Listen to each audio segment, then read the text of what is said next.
മലപ്പുറം വാളാഞ്ചേരിയിൽ വൻ ലഹരിവേട്ട 200 ഗ്രാമിലധികം ബ്രൗൺ ഷുഗറുമായി 3 അസം സ്വദേശികൾ പിടിയിൽ. ഓപ്പറേഷൻ തുഫാൻ ലഹരിവിരുദ്ധ പരിശോധനയിലാണ് സംഘം പിടിയിലായത്. വളാഞ്ചേരി കൊട്ടാരത്തിൽ വെച്ചാണ് 200 ഗ്രാമിലധികം ബ്രൗൺ ഷുഗറുമായി 3 അസം സ്വദേശികൾ പിടിയിലായത്. വളാഞ്ചേരി പോലീസും നാർക്കോട്ടിക് സ്ക്വാഡും ചേർന്നായിരുന്നു പരിശോധന. കാറിലാണ് ലഹരി കൊണ്ടുവന്നത്.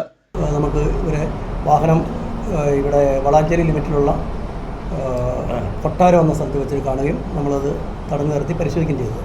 അപ്പോൾ അതിലവർ ഈ മയക്കുമരുന്ന് കടത്താൻ വേണ്ടി ഉപയോഗിച്ചത് അവരുടെ വാഹനത്തിൻ്റെ മുൻപിൽ ബോണറ്റിൻ്റെ സമീപത്ത് തൊട്ട് താഴെയായിട്ട് ചേസസിൻ്റെ ഒരു പൈപ്പ്, സ്ക്വയർ പൈപ്പ് പോലത്തെ 2 സൈഡിലും ഇതുണ്ട്.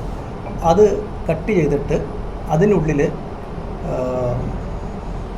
നമ്മുടെ സോപ്പ് പെട്ടിക്കകത്തായിട്ട് പാക്ക് ചെയ്ത ഒരു 15 പാക്ക് വൺ സൈഡിൽ, 15 പാക്കറ്റ് അതർ സൈഡിൽ വെച്ചിട്ടാണ് ഇവരത് കൊണ്ടുവന്നത്. ജില്ലാ പോലീസ് മേധാവിക്ക് ലഭിച്ച രഹസ്യ വിവരത്തിന്റെ അടിസ്ഥാനത്തിലായിരുന്നു പരിശോധന. സംഘം പതിവായി ലഹരി എത്തിച്ചിരുന്നതായി പോലീസ് പറയുന്നു. പ്രതികളെ ചോദ്യം ചെയ്തു വരികയാണ്.